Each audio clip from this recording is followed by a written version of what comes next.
E finalmente a gente inaugura a temporada de eclipses de 2025. Segundo os antigos, o véu entre os mundos ficavam mais finos na época dos eclipses, permitindo esse portal onde a vida passa por inflexões, algo sai, algo vem. Por isso é tão bacana e interessante entender as funções planetárias e a área de experiência que cai no seu mapa. Se você está chegando por aqui, meu nome é Denise Carvalho. Se você está de volta, é sempre uma honra ter você aqui. E eu quero fazer umas considerações breves. A gente está dentro de um ciclo, a gente já vem falando sobre a jornada de março, cheia de eventos astrológicos, mas eu queria fazer algumas considerações sobre o eclipse, o mapa dessa lua cheia. E também alguns de vocês, queridíssimos, pediram a informação mais detalhada sobre as casas astrológicas. Eu vou deixar no final um slide que eu fiz com um pouco mais, acho que, de visibilidade, para vocês poderem acompanhar e fazer esse processo de criação junto com o universo que achamos tão bacana, né? De aproveitar essas fases de inflexão para poder criar junto. E por exemplo, essa imagem escrita em cuneiforme, em linguagem cuneiforme, é de 4.000 anos atrás e fala de eclipses, para a gente pensar como é antiga a observação do homem para o cosmos e como tudo está conectado, especialmente no eixo Virgem e Peixes. E eu convido você muito para ver o vídeo dos nodos lunares, porque lá eu pude explicar em bastante detalhe esse eixo, essa conexão do todo Peixes, que é a temporada que a gente está, e a Lua em Virgem olhando os detalhes, né? O microcosmos e o macrocosmos nesse eixo de saída do zodíaco, já que a gente tem tantos planetas e pontos importantes no signo de Peixes, fechando um grande momento antes de um grande recomeço, como a gente vem comentando sobre essas passagens entre Peixes e Áries. Então, um momento interessante para a gente pensar nisso. Se você tem curiosidade para ver, eu acho muito legal, também queria indicar para vocês o Time and Date, dá para você ver esse mapa de onde passa o eclipse.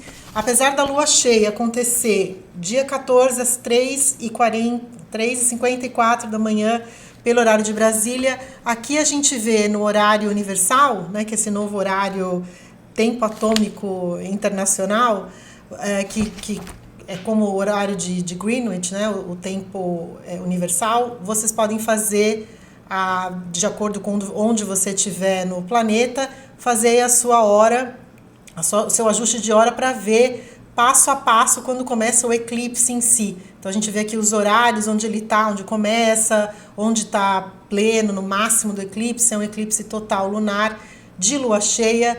Voltando para essa imagem, a gente está entre o Sol e a Lua no eclipse lunar, então tem uma intensidade por ser lua cheia, tem uma intensidade por ser eclipse, tem uma intensidade por a gente estar nesse eixo Virgem e Peixes, na temporada pisciana, que tem tanta essa sensibilidade, né?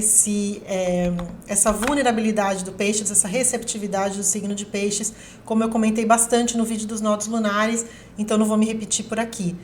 Eu queria fazer alguns comentários com vocês para a gente manter em mente, né? Nós estamos nessa lua cheia entre Saturno e Netuno. Eu vou soltar em breve um vídeo dessa conjunção Saturno e Netuno, que a gente está em meio a esses dois planetas, com o protagonismo de Saturno. Já vou explicar esse lado de mais contração para a gente fazer algumas reflexões aqui juntos. E uma lua em Virgem, que é uma lua mais crítica, né, mais perfeccionista, mais voltada para os detalhes, há uma baixa tolerância ao erro, né, um excesso que a gente já está por ser eclipse, e aí você vai analisar os planetas que estão pegando para você, a área de experiência, e vai observar a vida sempre e ver o que está vendo, o que está vindo, né, o que está se manifestando. Mas eu queria fazer algumas reflexões aqui sobre a gente abrir o discernimento de Virgem, a gente focar no discernimento, olhar tanto as características de Virgem quanto de Saturno, que está fazendo essa conjunção com o Sol, ao mesmo tempo que se opõe à Lua, sempre Sol e Lua estão opostos na Lua cheia, a gente poder sempre criar junto do ponto de vista de luz, certo?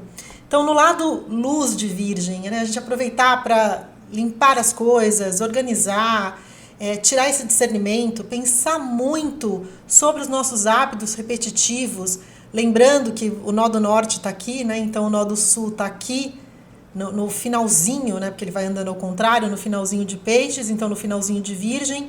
Então essa dupla limpeza, né? O nó do sul, comentei bastante lá no vídeo dos nodos lunares, pede o que a gente quer eliminar. Né? E o signo de Virgem também, pensando em hábitos repetitivos que você gostaria de eliminar, que hábitos você gostaria de incluir.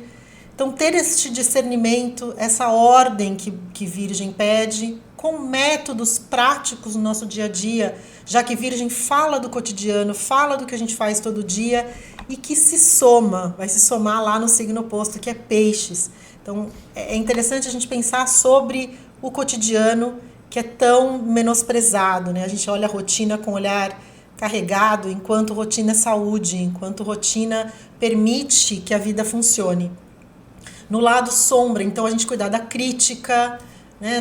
da inibição, do perfeccionismo, da baixa tolerância ao erro, que esse período, especialmente com a presença de Saturno, propõe. E aí eu coloquei esse slide para a gente pensar então em Saturno como um planeta que protagoniza esse ciclo agora. Peraí, deixa eu voltar aqui pro slide aqui para olhar com carinho com vocês. E a gente pensar de que lado a gente quer estar nesse protagonismo de Saturno. Então eu coloco o lado luz, o lado sombra, e no centro a gente pensar essas palavras, para mim, aliás todas, a gente pode olhar de um ponto de vista de luz e sombra. Isso aqui é uma reflexão, mas a gente pode usar essas características de formas diferentes. Saturno é o deus do tempo, né? É a gente pensar como que a gente coloca limite, como que a gente lida com o tempo das coisas. E eu acho que num ciclo de contração saturnina, onde a gente tem um aspecto de conjunção que pode pesar para muitos de nós, a gente... o tempo que as coisas levam, ou o fato de ser uma lua cheia de eclipse, que revela as coisas, o que eventualmente não deu ou não der, a gente fazer a pergunta de Saturno, que eu acho muito importante, que é: isso está pronto? Isso falta fazer alguma coisa? Será que isso que não está dando ainda, não está certo ainda, não encaixou? Essa tônica de frustração que Saturno pode trazer não é um indicativo de que tem algo ainda para ser feito nesse assunto que você está lidando nessa temporada de eclipse? E aí focar no lado luz de Saturno, que é foco com a realidade, né? Trazer para a realidade. Lembrando que a gente falou bastante lá no vídeo de Netuno, peraí que eu já estou avançando aqui, tem a presença de Netuno também, ainda está super operante. Netuno também está nessa configuração da gente cair para o idealismo, cair para o escapismo da realidade, já que a gente está na temporada pisciana, que é um cuidado aqui. Né? Então, a gente ter a presença de Saturno aqui, olhando pelo lado luz. Vamos ficar com a realidade, vamos ficar com o discernimento, olhar o que pode ser duradouro, olhar porque Saturno tem uma pegada do que tem estrutura, do que pode durar. Então, eventualmente, o que não está dando certo pode estar faltando maturidade, pode estar faltando peças, pode estar faltando análise. Então, eu estou aqui no lado virgem, é aqui que eu queria estar. Olhar com cautela, com disciplina. Eu coloquei de propósito esforço aqui no lado neutro, porque a gente também vê esforço como algo negativo. E o esforço é muito bem-vindo. Eu até coloquei lá no Instagram outro dia, convido vocês para ir para o Instagram também. Lá divido outras coisas, a conexão com a natureza, divido basicamente astrologia, mas eu aproveito para também colocar imagens da minha conexão com o nascer do sol, com o pôr do sol, que eu acho que essa ideia de conexão que tem Peixes, né, de contemplação, de que tudo está conectado e que a gente faz parte desse todo. Então, faz parte esse esforço, essa disciplina, e eu coloquei lá no Instagram, por isso que eu lembrei, uma imagem da diferença de empolgação com a disciplina, né? Dessa motivação entusiasmada do começo e o que a disciplina exige quando a gente precisa ficar num estado desconfortável ali e manter uma situação até que ela vingue. Então, a busca por estabilidade, esse olhar do tempo, como Saturno, deus do tempo, com sabedoria, né, com um toque de realidade. Então, o que precisa de mais tempo? E não ver isso como um problema. E o lado super sombra de Saturno, né, a contração, eu até coloquei aqui embaixo, que é um planeta invernal, né, de inverno, que a gente tem as características da astrologia baseada no hemisfério norte, onde é inverno, né, o signo de Capricórnio, por exemplo, está ali no inverno, né? E o Saturno está associado com isso, a contração, né? O medo, a conexão com a escassez. Então, como a gente está com esse portal onde o véu entre os mundos está mais fino, a gente aproveita para criar junto nesse período e entender o que precisa ir, o que precisa ficar, especialmente a área que você tem o nó do sul, que está ali em Virgem, numa limpeza, e o que está sendo ampliado, que é a área onde você tem peixes, certo? Então, essa contração saturnina, a gente não cair na paralisação e manter a bola rolando, lembrando que só onde nós estamos na jornada, deixa eu voltar aqui para a jornada, peraí, gente. Só lembrando que nós estamos nessa lua cheia de eclipse em meio a muitos aspectos, né? Nós tivemos a retrogradação de Vênus, tem vídeo aqui no canal sobre isso. Nós, que mais que tivemos? O ingresso de Mercúrio em Áries. Na véspera, né, dia 12, na antivéspera, Sol conjunto a Saturno, que é essa conjunção que está marcada pela lua cheia de eclipse, e lembrando da duração do eclipse. Os temas que se revelam agora, os eclipses costumam ter, o que se desenrola em época de eclipse, costuma ter um desdobramento na nossa vida que pode, não é nada escrito na pedra, pode durar até o próximo eclipse, até a próxima temporada de eclipse, que vai ser lá em setembro de 2025.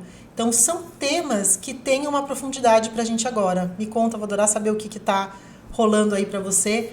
Mas olha as inversões que a gente falou lá no vídeo da jornada, né? Que eu passei por essa jornada. Então, a gente está aqui na lua cheia, entre o Sol e Saturno, logo o Mercúrio entrando no seu movimento retrógrado, pedindo a reanálise que nós já começamos a fazer com a Vênus retrógrado em termos de relacionamentos, em termos de economia. A gente viu aí as bolsas americanas caindo, pontos de inflexão na economia. E falando em economia, deixa eu vir aqui para frente. Para o mapa do Brasil, então, a gente vê que aciona, né, o eixo 2,8. Deixa eu ver aqui para vocês. Olha só. Sobre o mapa do Brasil, nós temos esses planetas todos em peixes acionando a casa 2 e a Lua acionando a casa 8. Então, esse eixo do apego, desapego, economia, que também está marcado para o mapa da Lua cheia tirado para o Brasil, com ênfase absoluta no eixo 2,8. E pegando a carona aqui, né, apesar deste Urano estar, né, quadrando ascendente para o Brasil, oposto aqui à área de liderança, o ascendente está em Aquário, que tem esse lado revolucionário, esse lado rebelde, Urano faz o sexto com o Sol e faz o trígono com a Lua, que são aspectos harmônicos, sendo Urano um planeta de olhar por outro ângulo, né, olhar de um jeito diferente, pensar em algo inovador, pensar de um jeito que você não tinha pensado antes, conversar com pessoas novas sobre o assunto que você está lidando, que está incomodando, enfim. Bom, deixa eu passar aqui para vocês, já que vocês pediram, espero que esteja dando para ler melhor, e me falem se tá dando se vocês conseguem ler melhor, senão eu também estou querendo fazer um vídeo de casas mais detalhados, porque, gente, a astrologia a gente pode pegar de tantas maneiras. Dá pra gente, é sempre um processo em espiral, né? Quando você vai estudando, você vai aprofundando e o que a gente busca é uma espiral positiva, né? A gente não cair na espiral negativa de se afundando nos temas todos da nossa vida, mas sim numa espiral de crescimento. A mesma coisa com as casas, dá pra gente olhar de tantos ângulos, mas é interessante você olhar o tema que está acionado pelos nodos, que está acionado agora pelos eclipses, e mergulhar nisso. Não vai viver tudo que está ali, certo? Não é tudo que a gente não dá conta. A gente vive um símbolo, um mesmo símbolo pode ser vivido de maneiras muito variadas, e, em especial, um recadinho para quem está vivendo esse eixo de alma, né? No outro slide que eu coloquei as cores diferentes. Ele tá meio bagunçado, mas eu vou colocar aqui para vocês verem. Ai, cadê? Não tá aqui mais. Eu tinha colocado no outro vídeo, no vídeo anterior, com as cores, né? De fogo mais em vermelho, terra mais com cor de terra e por aí vai. As casas de alma, que eu coloco normalmente em azul, que são as casas 4, 8 e 12, que são as casas que têm uma profundidade, já é lua cheia, já está oposto a Saturno, já estamos no eixo peixes e virgem, que é intenso. Então a gente está falando de interioridade, de alma, são casas mais emocionais, né? Então a 8, por exemplo, para quem está vivendo casa 8, e a casa 8 tem essa sombra desses negócios de morte, pensa em morte e renascimento sempre. A gente morre para várias fases da nossa vida e nasce para outras, né? Então, nós não vivemos todos esses símbolos, mas aí são todas as possibilidades de forma macro que as casas propõem.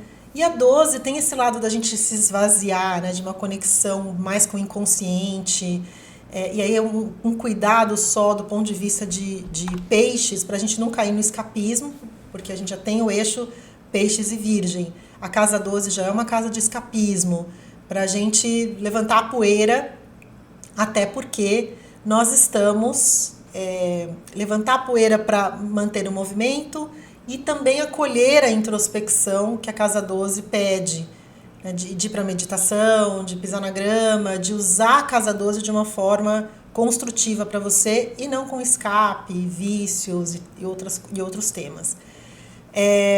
E outro ponto importante de inflexão que a gente está quase lá voltemos aqui para a jornada, é o ano novo astrológico. Então, no dia 20, olha em meio quantas coisas a gente está. No dia 20, a gente tem a entrada em Áries, que aí muda a vibe, né? Muda a vibe para um lado mais de ação, de ímpeto, de energia. Temas para outros vídeos do ponto de vista de mundial, que a gente tem esse acordar das lideranças e muito Áries acionado no mapa de 25, como a gente viu nos vídeos de previsão de 25.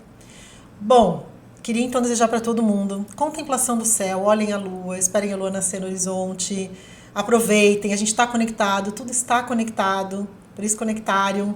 Espero vocês lá no Instagram, espero vocês aqui nos comentários. Se você esqueceu de se inscrever, se inscreve, considera se inscrever, considera o seu like. Eu vou adorar te ver por aqui, para os próximos vídeos. Beijo enorme, ótimo eclipse para nós, ótimos novos movimentos. Beijo!